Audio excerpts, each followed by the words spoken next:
Workplace violence is a human resources issue on the rise. In this research project, we will define workplace violence, discuss workplace violence laws, talk about workplace violence prevention, as well as bring up workplace violence statistics and warning signs. This paper discusses warning signs of workplace violence as well as control measures every organization should have in place in order to effectively stop workplace violence incidents before they happen. We also explore workplace violence in the healthcare industry, where violence is most likely to occur. What is workplace violence? Workplace violence is an increasing threat to employees and employers everywhere. The nursing and healthcare career fields are the highest at risk of workplace violence. Workplace violence is more complicated than just physical assault. Workplace violence can consist of one or several behaviors and can range from small threats to large catastrophic incidents. Workplace violence is any act or behavior where another person is abused, threatened, intimidated, or assaulted in his or her place of employment. Gossip chains, rumors, cursing, verbal abuse, threats, implied threats, teasing, pranks, arguments, property damage, vandalism, sabotage, pushing, theft, physical assault, psychological trauma, racism, genderism, ageism, ethnic jokes, anger-related incidents, sexual innuendo or assault, arson, suicide, and murder are some of the examples of workplace violence.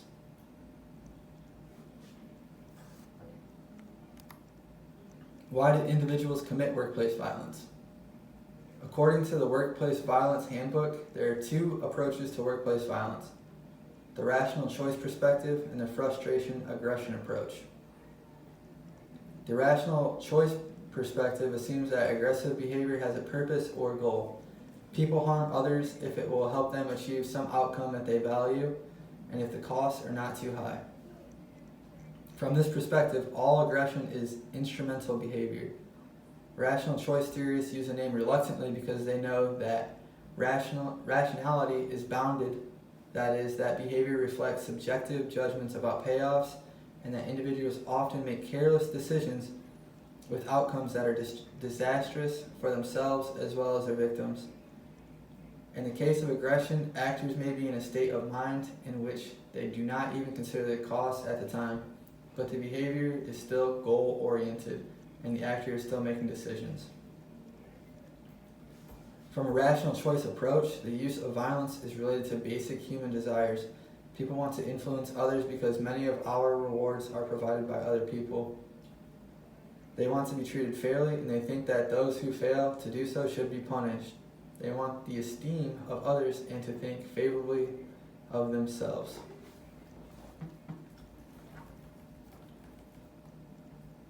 Finally, some people enjoy activities that are exciting and entail some risk. These basic goals of human behavior are also the goals of aggression and violence. People engage in aggression because they can force others to comply, restore justice when they believe they have been wrong, achieve a desired image or reputation, and entertain themselves with a potentially risky activity. Frustration aggression approaches, on the other hand, treat most violence as an irrational response to aversive stimuli. According to the most recent version of the theory, aversive stimuli can cause a person to experience negative effects, which instigates reactive or expressive aggression. People lash out after experiencing stress, pain, failure, or suffering of any sort.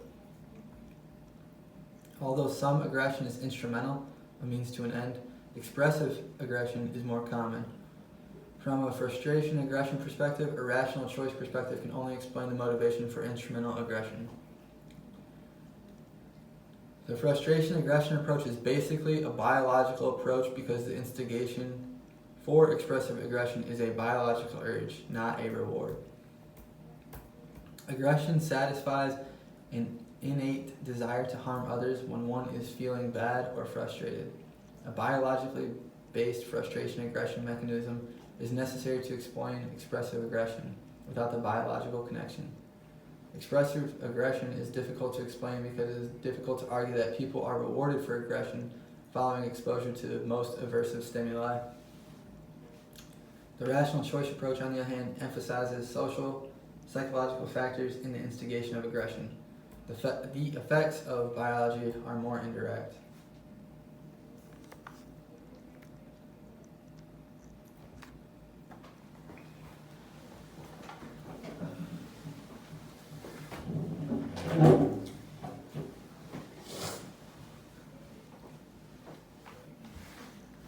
Workplace violence is a major factor in human resources.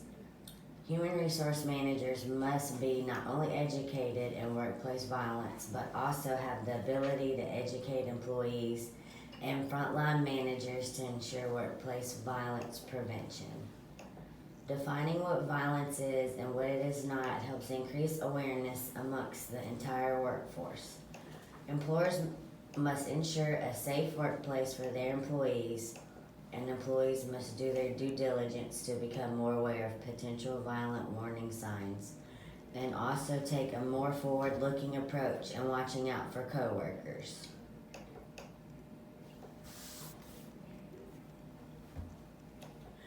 Since 1996, the Occupational Safety and Health Administration has offered guidance and resources to healthcare and social service employers on programs to prevent violence. Research has shown that these programs can reduce the number and severity of violent incidents, but because the OSHA guidance is voluntary, employers have either failed to adopt comprehensive programs or only partially implemented programs. Meanwhile, between 2007 and 2017, the rates of violence grew by 123% in hospitals, 201% in psychiatric hospitals and substance use treatment facilities, and 28% in social service settings. Without an OSHA standard, employees have little incentive to prevent workplace violence. Although OSHA may cite employers using the Occupational Safety and Health Act's General Duty Clause, it has not been an effective deterrent. The General Duty Clause requires employers to establish a workplace free from recognized hazards causing or likely to cause death or serious harm. Citations under the General Duty Clause must meet a high legal standard and historically have been difficult to sustain.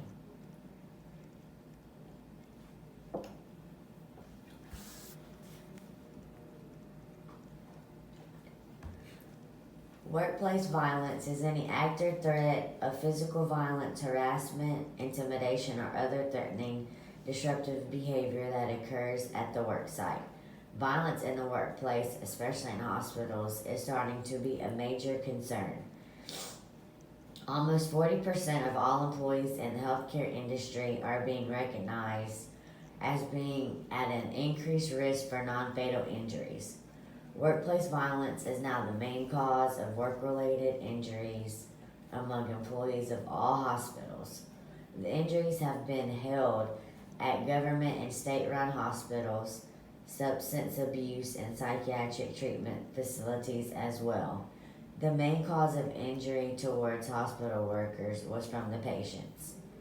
Employees also endure hostile behavior, verbal anger, and other violent acts that did not result in any physical harm.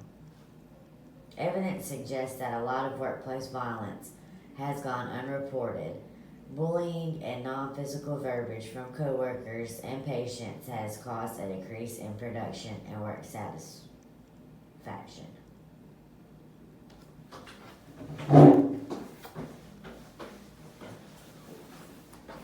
Workplace violence statistics. There are misleading statistics behind workplace violence because of so many incidents that go unreported. Investigations have found differences of up to 48% between the number of workers' compensation claims and the number of injuries reported. Another study in Washington State found that 90% of establishments surveyed are not obeying with OSHA regulations, which have concerns about the workplace violence statistics. According to the most recent workplace violence statistics relating to deadly injuries, workplace homicides increased by 83 cases to 500 in 2016, Every year, nearly 2 million workers in the U.S. will be victims of workplace violence. The third leading cause in death of healthcare workers and professional services is due to workplace violence.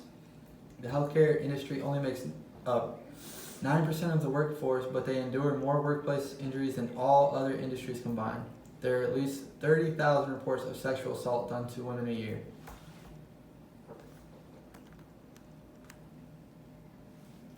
Ways to prevent workplace violence. There are various ways to prevent workplace violence. Employers must follow OSHA standards and implement policies that will protect their employees from physical violence, harassment, and any other threatening behavior that happens at work. Organizations need to be prepared for any type of assault and be able to quickly alert emergency personnel, especially if a shooter is involved.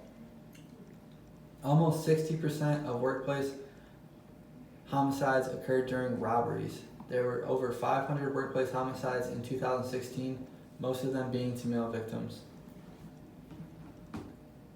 To try to prevent workplace violence, every organization needs to have a positive workplace culture, and the establishment is responsible for creating a safe environment that encourages positive thinking. In conclusion today, we discussed what workplace violence is, why people commit workplace violence in relation to human resources, OSHA and workplace violence laws, workplace violence in the healthcare industry, workplace violence statistics, and lastly, how to prevent workplace violence. Thank you.